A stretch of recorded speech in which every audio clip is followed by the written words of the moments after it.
because in addition to you, there's at least like 4, maybe even 5 other pastors that I've been doing the same thing with. And there are times where I've been like, you know, something comes up with the pastors, and I will choose you over the other pastors, and then sometimes it'll be I'll choose them over you because of whatever the situation is. And I'm saying that because I look at you guys as my constituents, and that there are things that I can do that when my hands are on it, it makes it work better than, for whatever reason, than when somebody else's hands are on it, even though somebody else should be able to do it or could be able to do it, right? And it's because I'm learning how to walk in. Not learning.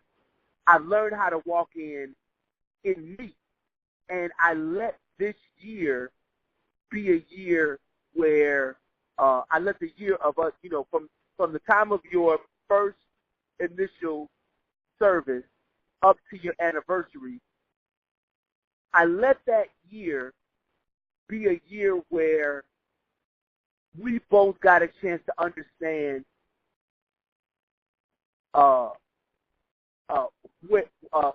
what we're good at. And I was in a position to, at different times when you needed it, help. And then I'm able to testify, and that was one of the things I put in the email.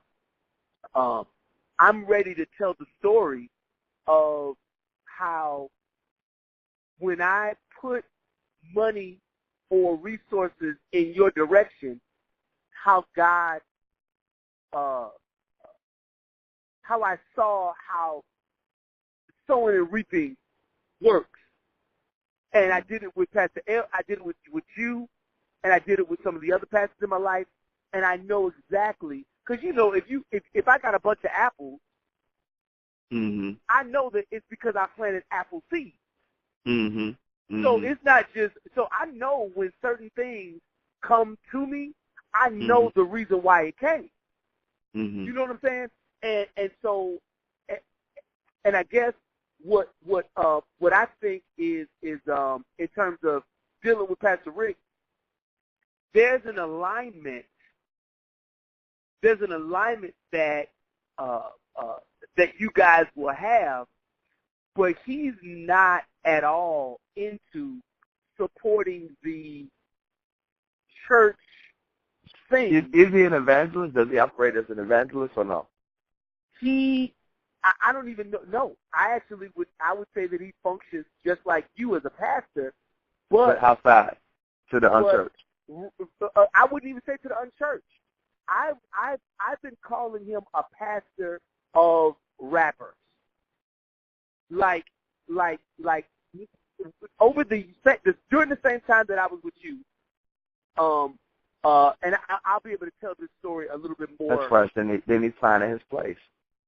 Yeah, and matter of fact, that's me saying, you know, he probably would say it differently, but yes, I would say that as a pastor of rappers, he doesn't realize he's a pastor of rappers, but this year, he broke through, and the work that I had to do for him, like with you, it was, okay, let's get some trucks, let's move some stuff, you know, let's pay some rent, let's whatever. So it was kind of those kind of things, right?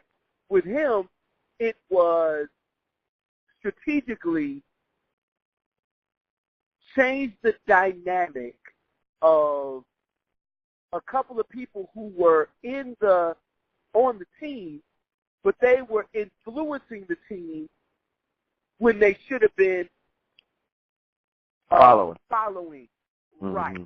And Pastor Rick, instead of being influenced, he's supposed to be the leader.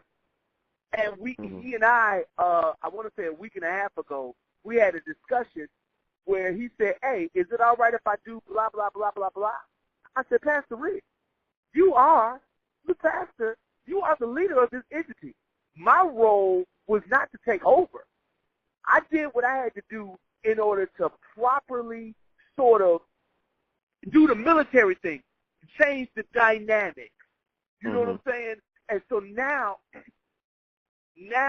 whether they know it or not, they see you the right way. And if they don't see you the right way, they will see you the right way because of the way that, because I always refer to him as Pastor Rick. When I send emails, Pastor Rick, Pastor Eldridge, Pastor this, Pastor that. And you know what I'm saying? Like, I do that because he told me for himself, it helped reinforce to him, you know, it kind of put him in a position to not just sit down, but to stand up as a pastor.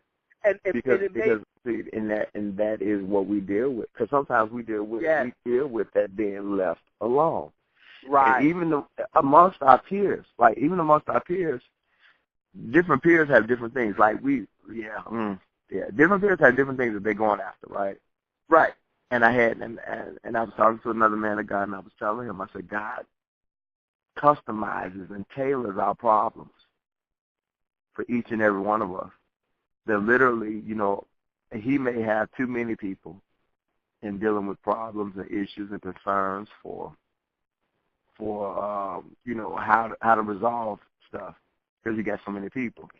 Well, my problem that he's giving me was finances. And I said, well, he's giving it to me now because that's not something that he wants me to struggle with or deal with later on. Because say if the Lord had say at this time, at this pivotal time in my ministry, that I had a bunch of finances coming in, we'd probably be wasting. Right. Do you understand what I'm saying? But now there's a concern to making sure that money is right. Right. You know, and so he tailors our problems for each individual person so that we can actually deal with it. What has been needed for a long time is the rappers have needed a pastor, and not fully being understood. That was the concept behind the house church. Exactly. Right. But the discipleship was he was giving it. Phil Jackson was giving the discipleship because I'm sure he was doing it behind the scenes. I remember there was different times where he would have famous rappers come to his church, and then he would make them do stuff, normal stuff. What do you mean? You he would have them do normal stuff. He said tomorrow. He said basically. I remember one story. The Truth had came. The Truth had came to Chicago right before he had become like the Billboard's #1 gospel rapper. Before he had received that title, and Truth was coming, Truth was blowing up, and Phil Jackson had him come a couple of times, and he told the truth. One day he said, "Truth," he said, "Tomorrow we're going to the school, and we're going to talk to the students, and we're not going to talk about Jesus." And he was like, Truth was kind of shocked, and he said, the only thing you got to say out your mouth every time that we show up, and I'm not saying, this is just paraphrasing, we're talking about years. No, go, you straight, I understand. Yeah, but he was saying, like, if the only thing that you have to talk about every time you show up is Jesus and you don't have anything else to say to people, then you really don't got nothing to say. You should be able to at least talk to the people, you know, about, because see, what happens is, you got so many people with so many dire problems, things that would cause them to, they got different issues.